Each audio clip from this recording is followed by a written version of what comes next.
Wimbledon. The most prestigious tennis tournament in the world. The home of legends. The place where champions are made and dreams are shattered.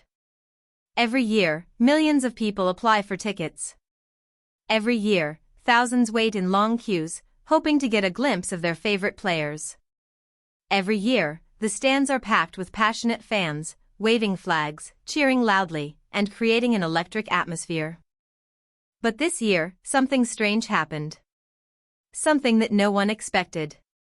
Something that left the tennis world confused, angry, and asking difficult questions. After Alex Eala, the young Filipina tennis sensation, exited Wimbledon, the stadium seats started emptying. Not slowly. Not gradually. But rapidly. Almost as if someone had pressed a button. Almost as if the crowd was waiting for her to lose so they could leave. And that is where the controversy begins. Because Wimbledon is not just a tournament. It is a symbol of tennis royalty. It is tradition. It is prestige. It is the dream of every tennis player. And yet, when a young underdog from the Philippines was eliminated, the stadium turned into a ghost town. Was it racism? Was it favoritism? Was it the lack of star power? Or was it something deeper, something that the tennis establishment does not want you to know? Today, we are going to uncover the truth behind Wimbledon's empty seats after Alex Eala's exit. And trust me, what you are about to hear will shock you.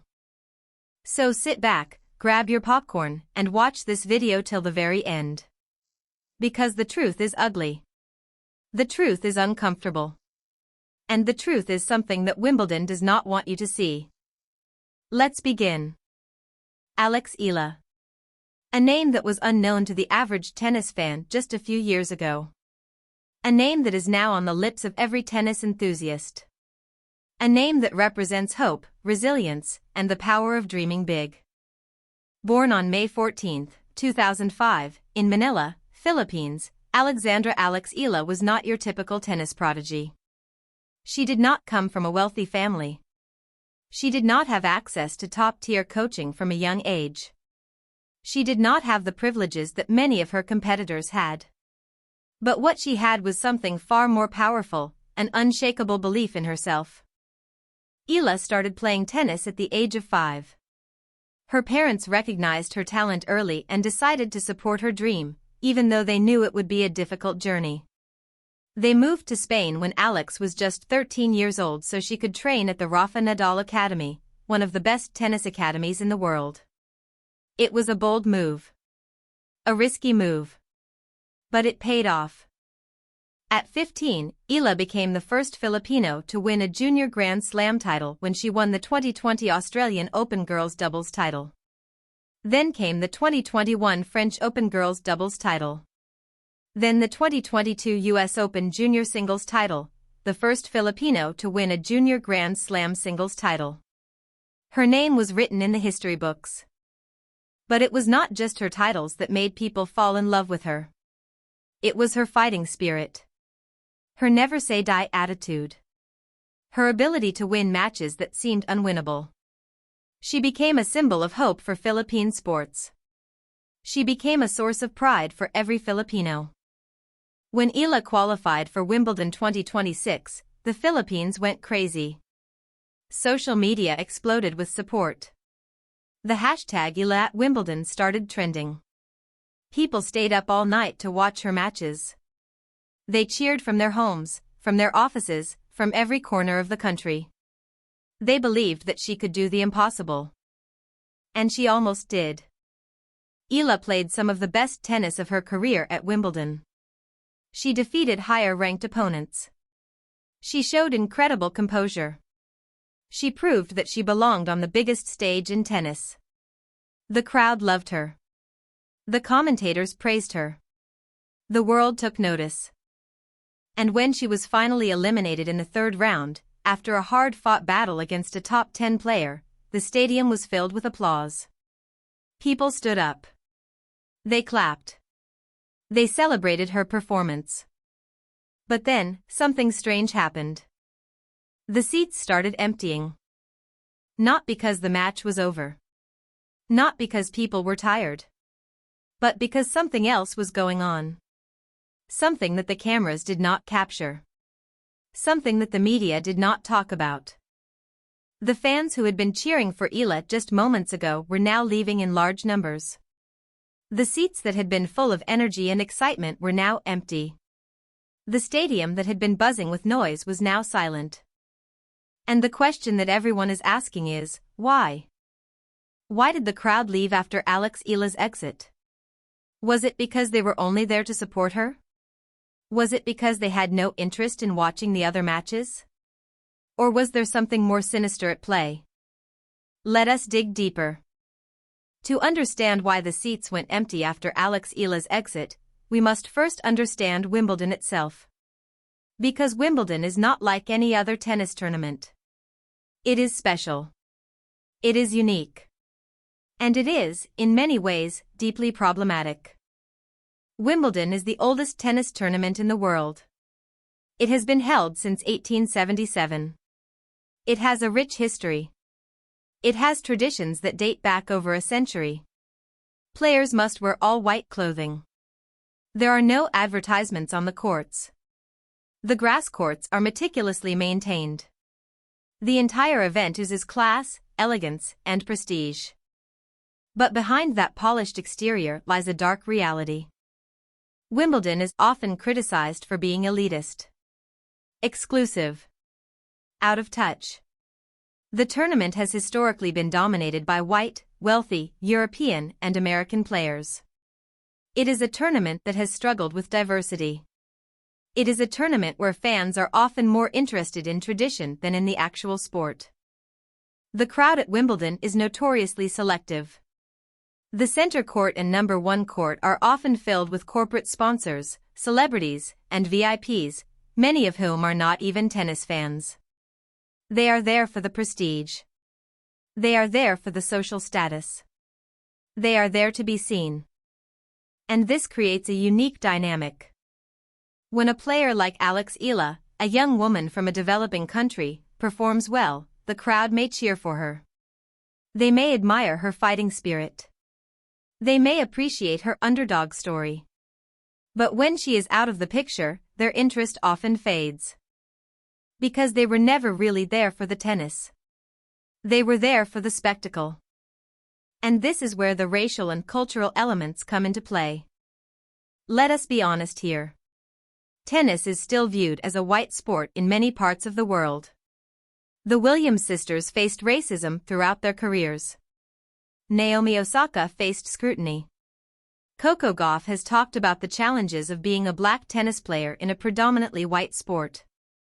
So when a young Filipina player, a player from Southeast Asia, steps onto the court, she is often seen as an outsider. A novelty. A nice story to follow. But when she loses? When the novelty wears off? The crowd moves on. And that is exactly what happened at Wimbledon this year. The images were shocking. Empty seats. Rows and rows of empty seats. Not in the early rounds. Not in the qualifying rounds. But during high-profile matches at Wimbledon. When Alex Eala was eliminated, the attendance dropped significantly. And while Wimbledon officials quickly released statements saying that attendance was within expected limits, the photos and videos circulating on social media told a different story. Let us break it down. First, let us look at the timing. Eala's match was scheduled during the afternoon session. Many fans had purchased day tickets to watch her. They came specifically to see her. And after she was eliminated, they chose to leave. But why? Why would fans leave when there were still high-quality matches to watch? One theory is that many of these fans were from the Filipino community in the UK and Europe. They had come to support their compatriot. They had no interest in watching other players. And once their favorite player was out, they saw no reason to stay. This is completely understandable. Fans do this all over the world. When Roger Federer retired, his fans stopped watching tennis as much. When Serena Williams stepped away, viewership dropped. When your favorite player is gone, the sport is not always the same. But the scale of the exit at Wimbledon was unprecedented. Entire sections were half empty. Even during matches involving top-tier players like Carlos Alcaraz, Iga Swiatek, and Novak Djokovic, the seats were not full. Was this simply a coincidence? Or was it a reflection of something bigger? Here is another theory, one that Wimbledon officials will never admit. Perhaps the crowd never really connected with Eala in the first place. They cheered because she was winning. They cheered because they love an underdog story. But when the underdog lost, the illusion was broken. And the crowd showed its true colors. The reality is that Wimbledon's crowd is not as passionate about tennis as they pretend to be. Many of them are casual viewers. Many of them are there to fulfill a social obligation. And many of them simply do not care about the sport when the big names are not playing. And that is the real tragedy. Because tennis is bigger than any one player. Tennis deserves fans who love the sport for what it is, not for the celebrity status of the players. But Wimbledon's culture has created exactly this problem. And the empty seats after Alex Eala's exit are proof. Where was the media when this was happening? Did the mainstream coverage capture the empty seats? Did the commentators discuss the implications? No. They did not. The media ignored the elephant in the room. They focused on the winners. They focused on the big names. They focused on the narratives that sell, the triumphs, the comebacks, the rivalries. But they did not talk about the empty seats. They did not ask why. They did not challenge Wimbledon officials. They did not explore the cultural and racial implications. Why? Because the media is also part of the problem. The tennis media is dominated by Western outlets. They cover Western players. They cater to Western audiences. They prioritize the narratives that resonate with their viewers. And a young player from the Philippines? She is a good story when she is winning. But when she loses? She is yesterday's news. That is the reality of sports journalism. And this creates a vicious cycle. When the media ignores a story, the public moves on. When the public moves on, the issue is forgotten. And when the issue is forgotten, nothing changes. The empty seats at Wimbledon could have been a massive story. It could have sparked conversations about diversity, elitism, and racial bias. It could have forced Wimbledon to examine its own culture. It could have led to meaningful change. But instead, the media chose silence. And that is why I am making this video. Because someone has to say the truth. Because someone has to hold Wimbledon accountable. Because someone has to ask the questions that the media is too afraid to ask. So where do we go from here? What does this incident mean for the future of tennis? And more importantly, what does it mean for players like Alex Eala? Let me be very clear. Alex Eala is an incredible talent. She is only 21 years old. She has already achieved more than most players will achieve in their entire careers. She has proven that she belongs on the biggest stage in tennis. And despite the empty seats, despite the lack of media coverage, despite the challenges, she will keep fighting. She will keep improving. She will keep making the Philippines proud. But the tennis establishment has a lot of soul-searching to do. Wimbledon needs to ask itself, are we truly welcoming to players from all backgrounds? Are we giving every player the respect they deserve? Are we creating an environment that celebrates the sport, not just the big names? The ATP and WTA also have a role to play. They need to do more to promote diversity. They need to do more to support players from developing countries. They need to do more to ensure that tennis is truly a global sport. And the fans? The fans need to show up. Not just for the superstars. Not just for the celebrities. But for the sport itself. Because tennis is beautiful. It is powerful. It is a sport that unites people across borders, across cultures, across languages. And we cannot let elitism, racism, or exclusivity ruin that. The empty seats at Wimbledon were a reminder, a painful, uncomfortable reminder, of how far we still have to go. But we can change. We must change. And we will change. And players like Alex Eala are leading that change. Every time she steps on the court, she is not just playing for herself. She is playing for every Filipino who dreams of making it big. She is playing for every underdog who has been counted out. She is playing for a better, more inclusive future for tennis.